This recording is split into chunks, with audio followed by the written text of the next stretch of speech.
Bismillahirrahmanirrahim. Chapter number 14, short question answer. First question है, make list of similarities and difference between the motor effect and electromagnetic induction in a moving wire. और इसको हम कहते हैं dart dynamo effect. ठीक है, इन दोनों में फ़र्क क्या होता है, इन दोनों में डिफरेंसेस क्या है. तो सबसे पहले तो इन दोनों के अंदर सेम है. इन बोथ केसेस दोनों के अंदर जो मैग्नेटिक फोर्स है, वो जो चार्ज पार्टिकल्स रहते हैं, जो चार्ज पार्टिकल कहते हैं, मैग्नेटिक फोर्स जनरेट होती है, वो परपेंडिकुलर होती है वेलोसिटी के ऑफ द चार्ज पार्टिकल्स के and the magnetic flux density के. तो वो जो आपके पास चार्ज पार्टिकल जो मूव कर रहे होते हैं, velocity, force and magnetic flux density, ये तीनों एक दूसरे के परपेंडिकुलर होते हैं. दूसरा, इनमें डिफरेंस क्या क्या है. मोटर के अंदर आपके पास इलेक्ट्रिकल एनर्जी मैकेनिकल एनर्जी में कन्वर्ट होती है और जनरेटर के अंदर मैकेनिकल एनर्जी इलेक्ट्रिकल एनर्जी में कन्वर्ट होती है. मोटर के अंदर जो बेसिक प्रिंसिपल है वो है torque acting on a current carrying coil. तो जनरेटर के अंदर Faraday's laws of electromagnetic induction use होता है. जो मोटर होती है उसको electrical energy as a source चाहिए होती है, और जनरेटर में हम इलेक्ट्रिकल एनर्जी को क्या करते हैं, प्रोड्यूस करते हैं. Number 2, for a simple motor why must the back EMF is always smaller than the applied potential difference. Applied potential difference से जो बैक EMF है वो क्यों छोटी होनी चाहिए. अगर हम करंट का फार्मूला लिखें तो करंट बराबर होता है V minus E divided by R. V हमारे पास अप्लाइड वोल्टेज है, जो E है वो हमारे पास बैक EMF है, और R डिस्टेंस है उस कॉइल की.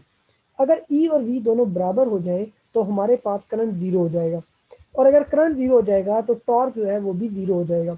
इसलिए जो बैक EMF है वो कम होनी चाहिए, ताकि तमाम की तमाम वोल्टेज जीरो ना हो जाए और तमाम का तमाम करंट जीरो ना हो जाए, ताकि प्रोड्यूस होने वाला टॉर्क जीरो ना हो. Question number 3, what factors limit the size of back EMF. Back EMF के साइज को क्या क्या चीज़ें लिमिट करती हैं. बैक EMF जो जनरेट होती है आपके पास जब कोई भी चीज़ रोटेट कर रही होती है, तो उसमें एक तो मैग्नेटिक फ्लक्स डेंसिटी होती है. जितनी मैग्नेटिक फ्लक्स डेंसिटी ज़्यादा होगी, उसका rate of change of flux ज़्यादा होगा और उतनी ही ज़्यादा बैक EMF प्रोड्यूस होगी. और स्पीड ऑफ द कॉइल, जितनी ज़्यादा स्पीड ज़्यादा होगी उतना ही ज़्यादा चेंज ऑफ फ्लक्स आएगा और उतनी ही ज़्यादा बैक EMF जनरेट होगी. Question number 4, why does back EMF tend to decrease the rate of doing work increase. जो जो आपकी बैक EMF कम होती है, रेट ऑफ वर्क यानी वर्क इंक्रीज क्यों हो जाता है. If we overload the motor, अगर हम मोटर को ज़्यादा लोड प्रोवाइड करते हैं तो उससे क्या होगा, आपके पास increase the rate of doing work क्या हो जाएगा, ज़्यादा हो जाएगा. और इसका मतलब ये है कि एंगुलर वेलोसिटी आपकी डिक्रीज हो जाएगी. एंगुलर वेलोसिटी डिक्रीज होने का मतलब ये है कि E is equal to N B A omega होता है. तो अगर एन बी ए आपके पास एन नंबर ऑफ कोयल्स हैं, बी मैग्नेटिक फील्ड है, ए एरिया है, वो तीनों अगर सेम है तो ई डायरेक्टली प्रोपोर्शनल है आपके पास ओमेगा के. तो इसका मतलब है बैक EMF डिक्रीज हो जाएगी, क्योंकि जब आप वर्क बढ़ाते हैं तो मोटर की एंगुलर स्पीड डिक्रीज हो जाती है, जिसकी वजह से आपके पास बैक EMF कम हो जाती है. बैक EMF क्या हो जाती है, डिक्रीज हो जाती है. इसका मतलब ये हुआ कि अगर आप rate of doing work increase करेंगे तो आपके पास बैक EMF क्या हो जाएगी, डिक्रीज हो जाएगी. Explain for E is equal to minus delta phi by delta t, with why it is possible to say that E is directly proportional to minus delta I by delta t के. ये जो phi है ये flux है, t time है, और E है EMF. EMF का formula minus delta phi by delta T. अब जो फ्लक्स है, फ्लक्स बराबर होता है बी ए के, और E बराबर आ जाएगा delta B A by delta T. अब बी ए, जो बी है वो होता है म्यू नॉट एन आई के बराबर. अगर हम ये वैल्यू पुट कर दें तो म्यू नॉट एन और ए, ये तीनों हमारे पास कांस्टेंट है. Mu naught is a constant, permittivity of free space, N is the number of turns, और ए आपके पास है आपका एरिया. ये तीनों अगर कांस्टेंट है तो E is directly proportional to delta I by delta T. Question number 6. Show that the relation E is equal to minus delta phi by delta t is dimensionally correct.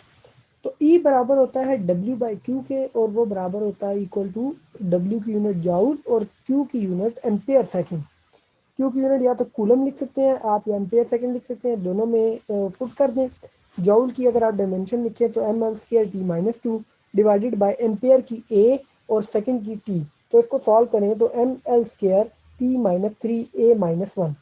और right hand side पे delta phi by delta T, और flux जो आपके पास है उसका unit weber और time का सेकेंड. वेबर होता है न्यूटन मीटर पर एम्पेयर, तो न्यूटन मीटर पर एम्पेयर, और न्यूटन मीटर बराबर होता है जाउल के।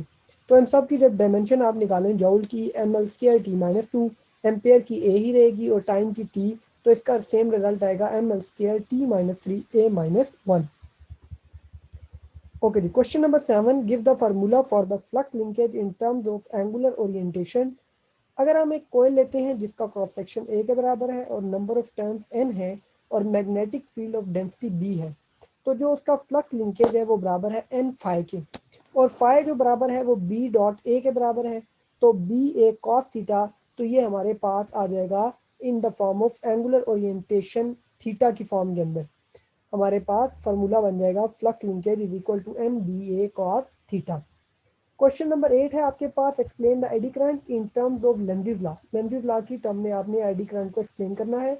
Also by drawing a suitable diagram to show the direction of the eddy current and the polarity produce in the sheet as a result of magnetic field. अच्छा, इसके अंदर diagram नहीं है, मैं डायग्राम आपको भी बना के दिखा देता हूँ। एडी करंट क्या होता है? एडी करंट होता है the induced current produce in the body of a conductor due to change of magnetic flux through the conductor is called eddy current. जब आपके पास मैग्नेटिक फ्लक्स चेंज होता है उसकी वजह से जो करंट इंड्यूस्ड होता है उसको हम कहते हैं एडी करंट। अगर आप एक मेटल शीट ले लेते हैं जिसकी डेंसिटी बी के बराबर है, और अगर हम उसमें से फ्लक्स डेंसिटी को चेंज करते हैं और डायरेक्शन और जो मेटल के अंदर से चेंज होती है शीट की, तो flux through the area of the sheet will also change. तो according to Faraday's law, EMF will induced in it. जब फ्लक्स चेंज होगा एरिया में से गुजरने वाले, तो हमारे पास उसमें क्या होगा? करंट इंड्यूस होगा, और उसको हम कहेंगे इंड्यूस करंट, और उसमें करंट फ्लो करने लग जाएगा। और जो इंड्यूस करंट, जो एडी करंट है, वो हमेशा परपेंडिकुलर होगा मैग्नेटिक फील्ड के बाय राइट हैंड रूल। और according to Lenz's law, the eddy current always flow in a such direction that it oppose the change in the magnetic field. वो अपने अंदर से होने वाली चेंज को क्या करेगा? रोकेगा। ओके, मैंने आपको वहाँ डायग्राम बना के मैं आपको दिखाता हूँ। तो डायग्राम में हमारे पास अगर हम इस तरह की डिफरेंट शीट ले लेते हैं,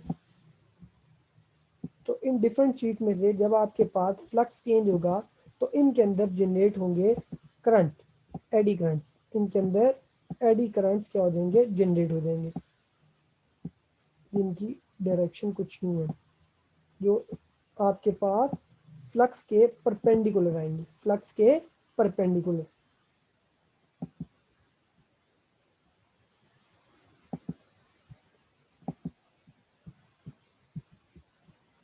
question number 9, how electromagnetic brake work. Electromagnetic brake work कैसे करती है?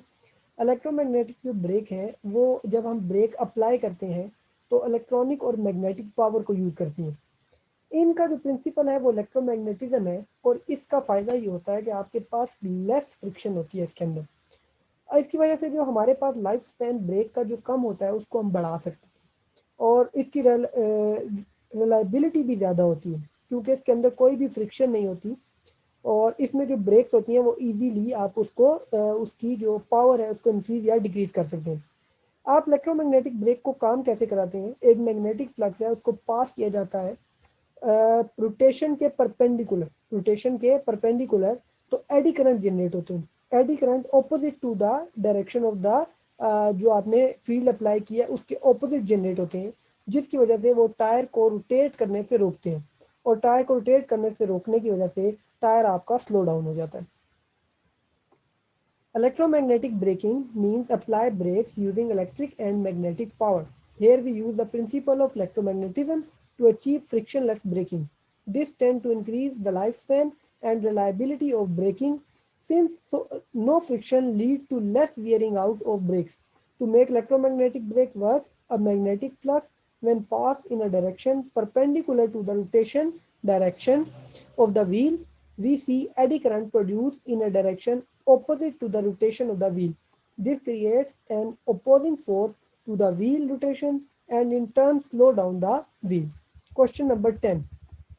क्वेश्चन नंबर 10 के अंदर दिया हुआ है a bar magnet is drop inside a long vertical tube. If the tube is made of metal, the magnet quickly approaches a terminal speed. But if the tube is made of cupboard, the magnet falls with constant acceleration. Explain why the magnet falls differently in the metal tube than it does in the cardboard tube. तो इसका simple सा answer है, जब आप एक magnet को एक metal tube के अंदर गिराते हैं तो मेटल ट्यूब के अंदर फ्लक्स चेंज होता है, और मेटल ट्यूब के अंदर फ्लक्स चेंज होने से एडी करंट प्रोड्यूस होते हैं, और एडी करंट प्रोड्यूस होने से वो अपने अंदर से होने फ्लक्स चेंज को रोकने की कोशिश करते हैं, जिसकी वजह से आपकी जो बार मैग्नेट है उसकी स्पीड स्लो डाउन हो जाती है। लेकिन कार्डबोर्ड क्योंकि उसके अंदर कोई भी फ्लक्स चेंज होने से एडी करंट प्रोड्यूस नहीं होते, तो आपके पास कोई भी फर्क नहीं आता उसकी स्पीड के ऊपर, वो जिस स्पीड से नीचे आ रहा होता है वो उसी स्पीड से नीचे आता रहता है। Question number 11, the transformer suffer from eddy current loss, explain how eddy current rises, state the feature of transformer design to minimise eddy current. Eddy current produce कैसे होते हैं ये बताना है, और इसके बजाय ये बताना है साहब कि एडी करंट को मिनिमाइज करने का तरीका क्या है, यानी खत्म करने का तरीका नहीं है लेकिन कम करने का क्या तरीका है। ट्रांसफार्मर के अंदर आयरन कोर होती है, जिसके अंदर से जब फ्लक्स चेंज होता है प्राइमरी कोयल के अंदर, तो सेकेंडरी कोयल में फ्लक्स चेंज होता है।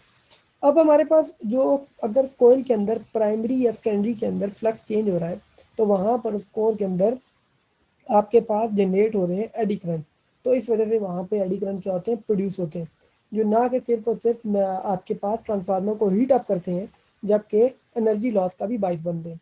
और जो फीचर्स हम यूज़ करते हैं इसको रिजॉल्व करने के लिए वो ये है कि हम एक पूरा मेटल यूज़ करने के बजाय डिफरेंट लेमिनेटेड शीट्स यूज़ कर लेते हैं। और इसको एक और तरीका जो अब नया यूज़ किया जाता है कि हम जो आपके पास कोर है वो किसी मेटल की बजाय प्लास्टिक की यूज़ करते हैं, ताकि हमारे पास एडी करंट जनरेट ही ना हो। Question number 12, analyse information to explain how induction is used in cook tops in electric range. Electric range के अंदर जो इलेक्ट्रिकल कुक टॉप्स आ चुके हैं, यानी इलेक्ट्रिकल कुकर्स आ चुके हैं, वो कैसे यूज़ होते हैं। इलेक्ट्रिकल कुकर्स के अंदर ये होता है कि आपके पास एक तो वो जो आपकी प्लेट होती है नीचे, उसके अंदर एक कोयल होती है, और एक कोयल आपके पास जो आपका ये जो टॉप होता है यानी कुक टॉप यानी कुकर जो होता है इसके अंदर होती है, एक नीचे चूल्हे में और एक इसके अंदर। जब आप चूल्हे को ऑन करते हैं, चूल्हे को ऑन करने का मतलब ये है कि उसके अंदर से करंट फ्लो करता है, तो उसमें से फ्लक्स चेंज होता है, और वो फ्लक्स आपके कुक टॉप के जो कोयल होती है उसमें से गुजरता है, जिसकी वजह से वहाँ पे एडी करंट और डिफरेंट किस्म के आपके पास करंट का फ्लो स्टार्ट होता है। और उस करंट के फ्लो की वजह से ये जो आपका यूटेंसिल होते हैं, जो हम यूटेंसिल्स कुकिंग यूटेंसिल्स होते हैं, वो हमारे पास हीट अप होने लग जाते हैं, वो एनर्जी डिसिपेट करते हैं इन the form of heat. In induction cooktop, magnetic field is produced when the appliance is turned on and the current is passed through the copper coil. Copper coil act as a conductor. The electric current passing through the coil generates a magnetic field in all directions around the coil. When a cooking utensil is placed on the cooktop, the magnetic field produced by the coil passes through the utensil. This varying magnetic field causes flow of electric current. This induced current dissipates some of its energy in the form of heat, which increases the temperature of the utensils placed on the cooktop, and food get cooked by the heat that was transmitted. Question number 13. Explain what is meant by the term back EMF in any electrical motor operation. Or part B. Explain why it is advantage for the armature to rotate uh, in a radial magnetic field rather than a uniform one. तो सबसे पहले का जो answer है कि हमारे पास जो back EMF generate होती है किसी भी इलेक्ट्रिक मोटर ऑपरेशन के अंदर, उसका क्या मतलब है। When the coil of the motor rotates in a magnetic field, the flux through the area of the coil changes continuously. So according to Faraday's law, EMF is induced in the coil. और ये जो EMF induced होती है ये हमारे पास उस motor के oppose करती है, मोटर की जो रियल में जो EMF हम प्रोवाइड कर रहे हैं अप्लाइड EMF उसके ऑपोजिट वर्क करती है, तो इसको हम कहते हैं बैक EMF। और number 2, the armature rotates in the magnetic field due to the torque, और टॉर्क का फॉर्मूला होता है BINA cos अल्फा। अगर ये अल्फा 0 के बराबर हो जाए तो ये चीज़ रोटेट नहीं करेगी, सॉरी मैक्सिमम हमारे पास ये चीज़ जनरेट होगा, सॉरी टॉर्क। लेकिन अगर ये 90 डिग्री आ जाएगा तो हमारे पास जो जनरेट होने वाला टॉर्क है वो 0 हो जाएगा। तो इस वजह से ताकि हमारे पास ये टॉर्क कभी भी 0 ना हो, तो हमारे पास जो रेडियल फील्ड जो होती है उसको रेडियल एंगल के ऊपर रखा जाता है, रेडियल एंगल के ऊपर रखा जाता है, जबकि उसको यूनिफॉर्म नहीं रखा जाता।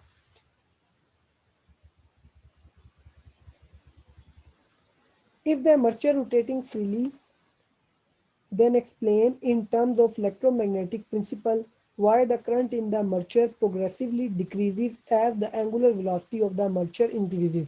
Angular velocity increase होने से करंट क्यों डिक्रीज होता है। और पार्ट बी के अंदर बता देना है why a maximum angular velocity eventually reach, एक एंगुलर वेलोसिटी जो होती है वो रीच की जाती है, यानी हम अचीव कर लेते हैं। क्यों ऐसा होता है। जब हमारे पास मोटर रोटेट करती है तो उसका जो फार्मूला होता है वो होता है I equal to V by R, लेकिन क्योंकि बैक ईएमएफ जनरेट होती है तो v माइनस ई आ जाता है, तो आई बराबर हो जाएगा v minus E by R के। तो इस तरह ज्यों ज्यों हमारे पास जो करंट आपके पास इंक्रीज होता जाता है, करंट हमारे पास इंक्रीज होता जाता है तो उसकी एंगुलर वेलोसिटी क्या होती जाती है, डिक्रीज होती जाती है। एंगुलर वेलोसिटी डिक्रीज इसलिए होती है कि हमारे पास जो करंट है वो आस्ता आस्ता डिक्रीज होने लग जाता है, और करंट के डिक्रीज होने की वजह से एंगुलर वेलोसिटी क्या हो जाती है, डिक्रीज हो जाती है। दूसरा, a minimum current is required to rotate the coil of the current.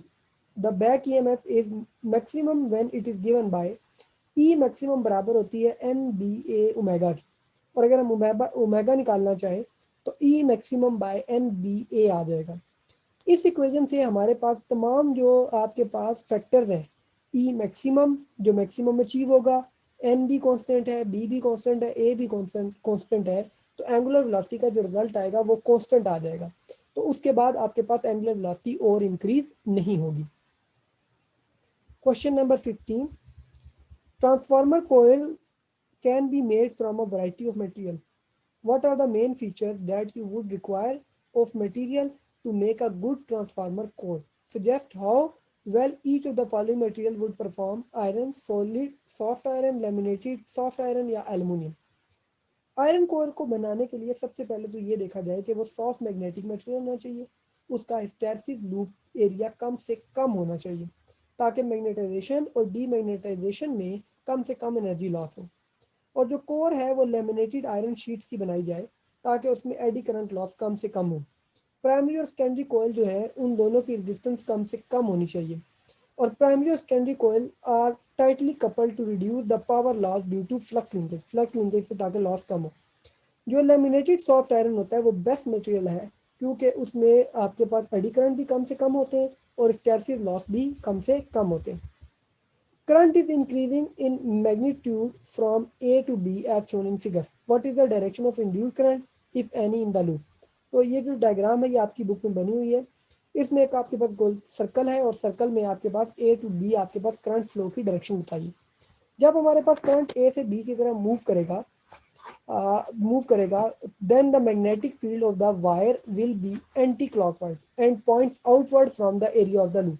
तो हमारे पास वो एंटी क्लॉकवाइज होगी। अगर हम उसको थंब में रख के कंसिडर कर लें कि हमारे पास थंब वाली साइड पे करंट फ्लो कर रहा है, बी की तरफ हमारा थंब है, तो हमारे पास जो फिंगर्स को हम कर्ल करें तो आउटवर्ड ऑफ द पेज हमारे पास या एंटी क्लॉकवाइज हमारे पास क्या होगी, जनरेट होगी आपके पास लूप में से गुजरने वाला मैग्नेटिक फील्ड। और जब हमारे पास जो मैग्नेटिक फील्ड वहां से गुजरेगा, when the current through the wire increases, the flux through the area of the loop will also increase. So according to Faraday's laws, EMF induced in the loop due to which induced current will flow through the loop. And according to Lenz's law, this current will oppose the increase in the flux, so the magnetic field of the induced current must point into the plane of the loop. Into the plane का मतलब है उस plane की तरफ यानी inward की तरफ। So according to right hand rule, the direction of the induced current must be clockwise। तो अगर हम उसको वो लेंजिस लॉ को यूज करें और राइट हैंड रूल को यूज करें तो जो हमारे पास करंट जनरेट हो रहा है वो आपके पास उसके अंदर क्या होगा, क्लॉकवाइज जनरेट होगा।